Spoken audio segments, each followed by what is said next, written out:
안녕하세요. 구건석 성형외과 대표원장 구건석입니다.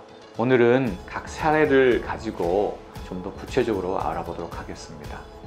이 사례는 저희 병원에 오기 1년 전에 코가 막혀서 병원에 갔는데 매부리와 비중격 망곡증이 있으니까 함께 교정을 하기로 했다고 합니다. 그런데 첫 번째 수술한 이후에도 매부리가 남고 코끝이 뾰족하고 길어서 일주일 뒤에 다시 매부리를 깎고 코끝을 줄여주는 수술을 했다고 합니다.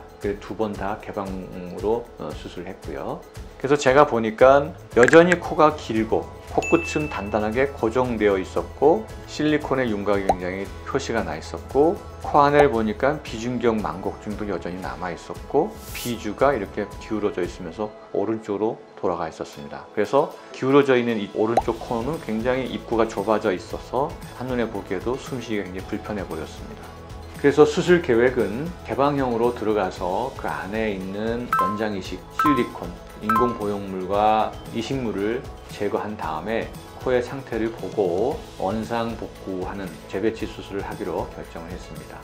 네, 코 안에 들어가 보니까 비중격 연골이 L자 모양으로 남아 있었는데 절제한 양이 너무 많아서 남아있던 L자 모양의 비중격이 굉장히 적었습니다. 따라서 굉장히 약해져 있었고요. 그것을 보강하기 위해서 메쉬라는 그런 인공 물질로 비중격 양쪽으로 L자 모양으로 되어져 있었습니다. 이 비중격 연장이식물로 메쉬를 사용한 것으로 생각이 되는데 이 메쉬를 제거하고 나니까 콧등이 약해져 있는 것을 확인할 수 있었습니다. 메쉬가 굉장히 사이즈가 크고 남아있는 비중격은 굉장히 양이 적었습니다. 자, 이것이 실리콘이고 이것이 나온 메쉬 구조물이었습니다. 이게 남아있는 L자 모양의 비중격 연골이었고요. 그래서 메쉬를 다 제거하고 실리콘도 제거하고 이식물을 다 제거하고 나니까 이 콧등이 약간 주저앉는 그런 안장코가 발생한 것을 우리가 확인할 수 있었습니다. 그래서 이 안장코를 해결하기 위해서 늑연골을 사용하는 것은 동의를 하지 않았기 때문에 귀연골을 채취해서 쐐기 이식과 비중격 끝부분에 지지대를 댐으로써 비중격을 튼튼하게 보강을 했습니다. 자, 이 사진은 수술 후 한 달 모습인데요. 이렇게 실리콘의 윤곽이 뚜렷하게 드러나고 있고 굉장히 부자연스러운 모습을 볼 수 있는데 여기는 전혀 그런 것이 없고 자연스럽게 자리 잡았고요. 수술 전에는 코끝이 움직이지도 않았고 단단하게 고정이 되어 있었는데 이제 코가 마음대로 움직일 수 있게 되었고요.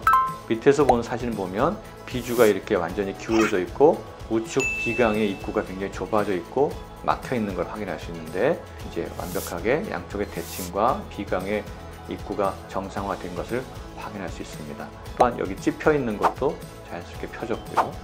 이렇게 3종 세트와 미용 수술을 함께 했을 때 잘못하면 오히려 기능적으로나 미용적으로 안 좋은 결과를 얻는 경우가 종종 있습니다.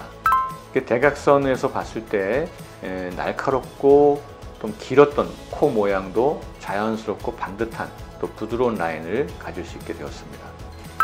연장이식물, 즉 메쉬로 이루어진 비중격 연장이식물을 제거하고 나니까 수술장에서는 콧등이 약간 꺼지는 그런 안장코가 발생했었는데 귀연골을 이용해서 쐐기 이식을 함으로써 비중격을 보강해주고 나니까 콧등에 이제 실리콘으로 덮여 있지도 않는데 안장코가 없이 매끈한 그런 콧등선을 보여주고 있습니다. 이 사례에서는 비중격 망곡증을 교정하기 위해서 비중격 절제술을 했고 그 절제한 연골을 이용해서 뭔가를 미용적인 수술을 하려 했으나 절제한 연골의 양이 부족해서 메쉬까지 사용해서 코끝의 모양을 만들다 보니까 무리하게 코끝의 고정감, 단단함, 코끝이 휘어지는 증상, 또 코막힘 이런 여러 가지 부작용이 한꺼번에 나타나는 사례였습니다. 그래서 모든 걸 다 제거하고 재배치만으로 원상 회복시켰던 그런 사례입니다. 네, 두 번째 사례는 3년 전 타 병원에서 기능성 3종 코 성형과 미용 목적으로 실리콘으로 콧대를 높이고 지지대를 대서 높여주는 수술을 했다고 합니다. 역시 개방형 절개를 수술했고요. 근데 환자가 지금 오셔서 호소하는 부분은 코끝이 오른쪽으로 휘어졌다. 그 다음에 수술 전보다 오히려 숨쉬기가 불편하다. 두 가지 외에는 특별한 증상이 없었다 이렇게 얘기를 합니다.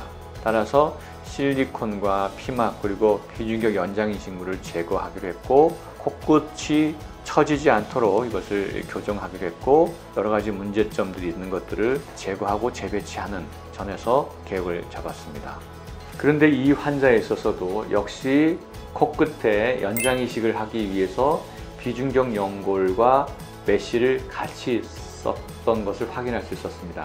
비중격 절제술로 채취한 비중격 연골의 양은 양쪽으로 대기에는 부족했기 때문에 한쪽에는 비중격 연골, 한쪽에는 메쉬 이렇게 해서 두 겹으로 돼서 연장 이식을 한 것을 확인할 수 있었습니다.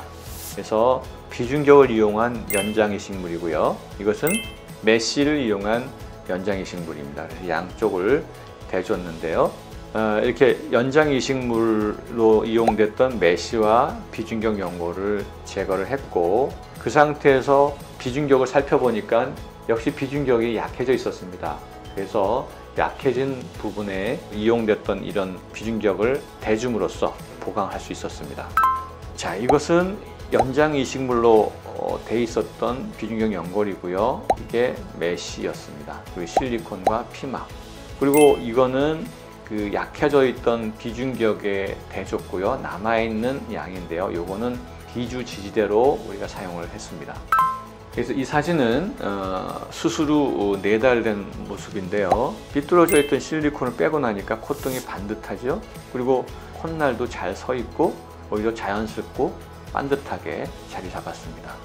이 사례에서 보다시피 기능성 3종 세트와 미용 수술을 동시에 할 때 미용 목적으로 융비술과 비중격 연장 이식을 함으로써 그 연장 이식물에 의해서 비강이 좁아지는 것을 자주 봅니다. 그래서 오히려 숨쉬기가 더 나빠지는 아이러니가 발생을 하고요. 또 코끝의 연장 이식물을 너무 강하게 하다 보면 코끝 피부의 텐션, 저항에 의해서 비중격 연장 이식물이 한쪽으로 이렇게 휘게 됩니다. 그래서 오히려 코가 휘게 되고 코막힘도 같이 동반을 하게 됩니다. 그래서 기능 3종 세트와 미용 수술을 동시에 하게 되면 수술을 세밀하게 하기가 어렵습니다. 또 경험이 많지 않으면 비밸브 협착증에 대한 충분한 교정을 하기가 쉽지 않고요. 이식물이 많이 필요하기 때문에 연골이 부족하게 되면 인공물질을 사용하는 경우가 발생하는데 그렇게 되면 여러 가지 부작용의 확률을 더 높이게 되는 그런 것을 생각해 볼 수가 있겠습니다. 지금 이 부분은 밑에서 본 사진인데요. 여기 잡아당긴 듯한 코끝이 편안하게 퍼졌고요. 측면에서도 배가 부른 듯한 콧등 라인도 반듯하게 잘 내려오고 있고 코가 길어 보이던 것도 자연스러운 코 모습이 되었습니다. 지금 미세한 그런 어떤 꺼진 라인이 보이게 되는데 이거는 심하지는 않지만 비중격이 약간 약해져 있음으로 나타나는 그런 아주 미미한 안장코가 아닌가 이렇게 추측을 해봅니다. 그러나 이거는 심하지 않았기 때문에 별도의 수술적 조치를 취하지는 않았습니다. 네, 오늘은 기능성 코성형 3종 세트와 미용 수술을 동시에 했을 때 나타날 수 있는 여러 가지 문제점들에 대해서 살펴봤고요. 또 그렇게 발생한 문제들에 대해서 어떻게 해결했는지 사례를 통해서 설명드렸습니다. 네, 지금까지 구건석 성형외과 대표원장 구건석이었습니다. 감사합니다.